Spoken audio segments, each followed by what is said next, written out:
Marvel's Wolverine 106 hit store shelves and spinner racks in October of 1996. The same month, Lois Lane and Clark Kent were married in the comics and on TV, and the Barry Levinson drama Sleepers was released.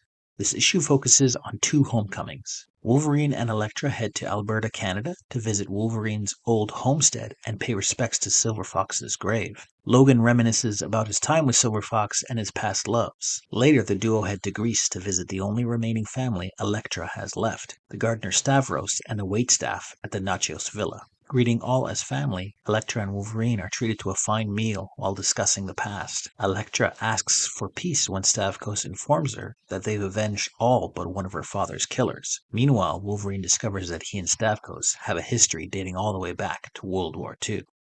This issue was written by Larry Hama of G.I. Joe fame. Hama sold his first comics work to the fantasy film magazine Castle of Frankenstein when he was just 16 years old. Hama said in a 2006 interview that he was given the job of writing for G.I. Joe after every other Marvel writer had turned it down. Other comics Hama has written include Before the Fantastic Four, Ben Grimm and Logan, The Punisher Warzone, plus some Batman stories for DC. Just this past October, the Harvey Awards announced that Hama was one of the 5 comic creators to be inducted into the Harvey Awards Hall of Fame.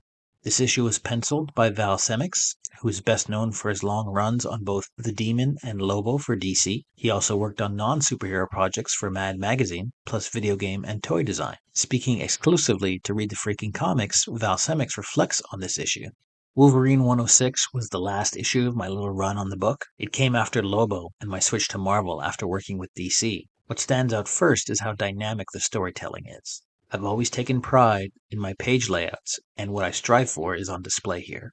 What happens in the story is very clear. You barely need the dialogue to tell what's going on. The flow is very good. Beyond that, the art on each page is very balanced. The way the panels fit together make for a pleasant-looking whole. The camera cuts between establishing shots, close-ups, and perspectives work well. Issue 106 was quite the change of pace from the bombast of the previous issues. A very introspective story with a nice little mystery thrown in. Wolverine's remembrance of Silverfox was well handled and not maudlin. I love getting a chance to draw all the scenery and set mood. I get tired of cityscapes, and working with the Canadian outdoors and Greece was wonderful fun. I'm a big fan of Hal Foster and Jean Mobius Giraud. They're masters at landscapes. It was special to do a storyline with Elektra too.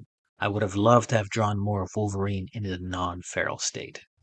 Chad Hunt and Ali Milgram inked this issue. Hunt is a skilled comic book writer whose work has left a mark on both Marvel and DC Comics. Known for his dynamic and precise style, he has contributed to other Marvel titles like Uncanny X-Men and X-Force.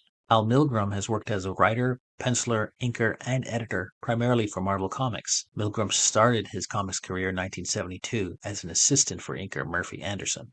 Milgram came to prominence as a penciler on Captain Marvel from 1975 to 1977. He served an 8-year stint as an inker on X-Factor in 1989 to 1997 and is the co-creator of the DC superhero Firestorm. Milgram is referenced in Ant-Man as the name of the hotel Scott Lang and his crew stay at.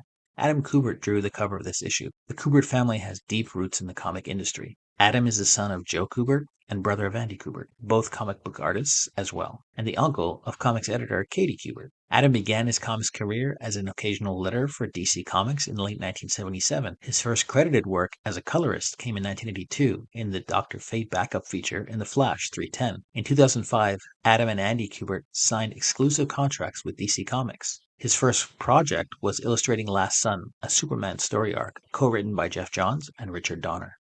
Derek Bellman was a colorist on this issue. Bellman began in the comics industry in the mid-90s, working as a colorist with Malibu Comics on titles such as Ultraverse Premiere, Prototype, and Solitaire. When Malibu was acquired by Marvel Comics, he worked on titles including X-Men and Weapon X. Sadly, Bellman was murdered in September 2003 in what appears to be a robbery. Rounding out the team is Richard Starkings. Richard is a British font designer, comic book letterer, editor, and writer. He's one of the early pioneers of computer-based comic book lettering and is one of the most prolific creators in the industry. During this period, Bob Harras was the editor-in-chief at Marvel Comics. Having been promoted just a year earlier, Harras' tenure as editor-in-chief occurred during a time when Marvel teetered on bankruptcy. You can watch one of my earlier videos about this here. Later, he moved on to become editor-in-chief at DC from 2010 to 2020.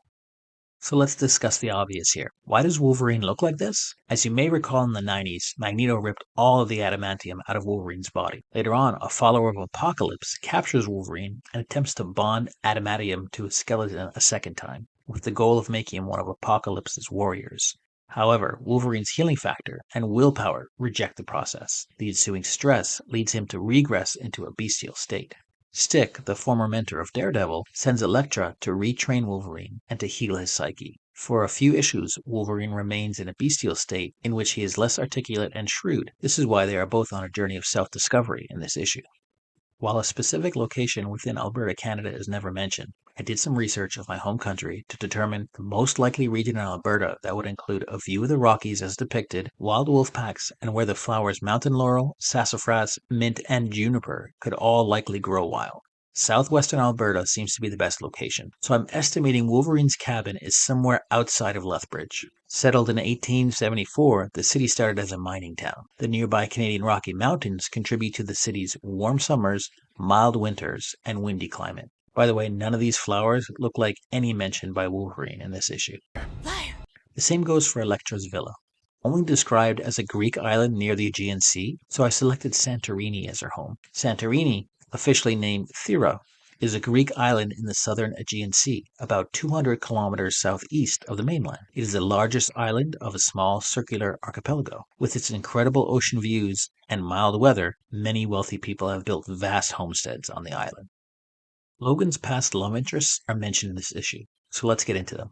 When Wolverine was young, his first love interest was Rose O'Hara. She died accidentally in his hands just before Wolverine joined the army. Upon his return, he lived with the Blackfoot and developed a long relationship with Silverfox. She was killed by Sabretooth. While living in Japan, he had a relationship with Mariko Yashida and had a failed engagement to her. She was poisoned, and he was forced to kill her to prevent a long, painful death. He also had a long, unfulfilled, and meme-inducing love for Jean Grey, Scott Summers' wife. He was briefly married to the villain Viper, but later divorced her. There have been on and off again relationships and implied past relationships with Squirrel Girl, Storm, Yukio, Domino, Mystique, and Elektra. Man, Logan really gets around. This issue epitomizes Marvel's style in the later half of the 90s for me. The color palette, the framing, the style are all very distinct for that period of time. Hama's writing elevates what could be a filler issue into an introspective work focusing on two characters not known for their softer, more emotional sides. Wolverine's walk down memory lane and his joy at experiencing the familiar smells from home is a far cry from his ferocious nature, especially during his beast-like period. Elektra's inner thoughts about her possible feelings for Wolverine and her desire for peace also shows a side of her not typically seen. It makes this issue quite a special one for my collection. Mint or near mint versions of this issue are going for as high as $141 according to pricecharting.com. However, I am seeing an issue of unknown quality selling for as low as $3.99 on eBay. October 1996 was an extremely popular period for X-Men and Wolverine, taking up 3 out of the top 5 spots. The other 2 were Spawn titles from Image Comics. Marvel and DC held 66% share of the market that month, while Image and Dark Horse were in the 15% range combined, and no less than 39 other publishers and imprints scrapped it out for the remaining 19%. The comics boom was still strong that month, as the top 300 comics sold equated to about 10.3 million copies. Despite the high volume of sales, the comic bubble burst later in 1996, causing a massive shakeup in the industry. As early as 1995, Marvel Entertainment was already heavily in debt, yet owner Ron Perlman decided to set up Marvel Studios, a venture which he hoped would finally get the company's most famous characters to the big screen. Marvel's shareholders resisted, arguing that the financial damage to Marvel's share prices would be too great. Perlman's response was to file for bankruptcy. Marvel filed for Chapter 11 bankruptcy on December 27, 1996. Coincidentally, its highest debt of $1.7 million was owed to Disney. Over 1/3 of Marvel's employees were laid off. We know the Marvel Studios venture finally paid off in 2008, but the 12 years in between were a rough go for the company. The ads in this issue are varied. I see a mix of home entertainment, food ads, and an oddly comic-themed Ziploc ad. The most striking ad is this one for Coca-Cola, featuring street hockey players in the heat of battle. Sega was promoting the Nights into Dreams game for the Sega Saturn gaming system. The story follows the teenagers Elliot Edwards and Claire Sinclair, who enter Nightopia, a dream world where all dreams take place. The game received acclaim for its graphics, gameplay, soundtrack, and atmosphere. It has been cited as one of the greatest video games ever made. There's also this ad for TNBC. TNBC, or Teen NBC, was the name of a former American teen-oriented television programming block that aired on NBC from September 1992 till 2002. PlayStation was also promoting its Bogey Dead 6 and the beloved Crash Bandicoot game. This week, I want to promote 2 comic book stores, one for each location on our hero's homecoming quest. The first is Showcase Comics and Hobbies Limited. You can find them at 1271 3rd Avenue South in Lethbridge, Alberta. The second is on the island of Santorini, and while it may not be a traditional comic book store, it does look interesting.